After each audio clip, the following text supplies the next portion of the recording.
Dahil sa kasikatan ng SB19, hindi talaga mawawala yung tila may nag-i-stalk or talagang sobrang lahat ng kanilang event ay may fans na nandun.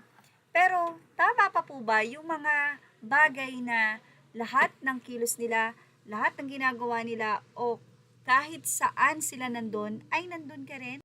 Ang update po na ito ay medyo kinakailangan ng matinding paliwanag, especially sa 18. Dahil mula po sa naging post ng isang Facebook page na si Steph Berries at ito naman ay nirepost ni Aika. Kung saan sinabi ni Aika na OMG, hindi kita kinakaya ate, girl. Kuhang-kuha mo ang pika ko. Ang photo na ito ay ibinahagi po ng Facebook post na Steph Berries. Dito po makikita nyo ang isang babae sa likod ni Stel na may hawak na phone at hindi natin alam kung nag-video siya o nag-cellphone. Sa caption, sinabi ni Steph Berries na ate ko always kitang nakikita sa mga ganap pero nakakatakot ka na ha ha ha ha. Ikaw lang ang hindi staff na sumabay sa escalator. Pinipigilan ka na pala pero hindi ka nagpapigil. Nakakahiya talagang sinundan si Stel hanggang pagbaba. Actually, hanggang doon po sa van ay nakasunod siya kay Stel. So narito po ang ilan sa mga naging komento sa nasabing post.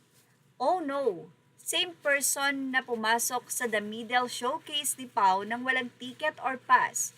She's claiming di sila pumuslit kundi pinapasok daw sila ng mga marshal for free. Imagine those paying audience e nawala ng upuan sa dami ng nakapasok for free. I'm getting upset na naman. Say naman ng isa, respect their moments, they might feel uncomfortable. Being a fan, we need to know our boundaries. Pero kapag 18 ka, alam natin kung paano tayo gumalaw. Alam natin yung boundaries natin sa kanila at alam nating meron tayong self-discipline. Eto nga po yung photo. Ito po ay video pero nag-screenshot lang tayo kung saan hanggang van nga po daw sinundan niya si Stel. Anyway, ayon sa isang fan, ito yung tinatawag na obsessed fan. Kaya naman sagot ng isa, iyan din ang napansin ko, she went overboard. Tapos may nabasa akong pumuslit din daw yan nung The Middle event ni Pablo without having a ticket. Saying na pinapasok daw siya for free. Kaso yung mga totoong nag-purchase ng ticket, nawala ng upuan gawa niya. At mukhang eto na nga po ang sagot ng nasabing babae sa likod ni Stel sa escalator. Mula kay Lavi Ganje, sinabi niyang, pagkakaalam ko or pagkakaalala ko, sabi sa amin noon ng mga kuya ay okay lang sumunod, huwag lang haharangan ng daanan. Yan ang lagi kong iniisip kaya sabi ko pa, safe ako dahil nasa likod ako. Kahit kay Pablo sa BGC, sa WePlay nakasunod kami. Marami nang nagbibideo na nasa daanan pa which is yon ang di dapat dahil makakaharang sa daan. Okay lang sumunod at tumabi basta wag yayakapin at wag haharangan ang daanan. So sinong need kong sundin? Yan po ang kanyang naging tanong. Narito naman po ang malinaw na isanagot sa kanya sa kanyang naging tanong. Sumagot si Stephanie Doria Manzano at sinabi niya kay Lavi Ganje, ang bait ni Audrey. Panay sorry kahit hindi naman dapat. Ako itong panay sunod. Ate, she is just being decent.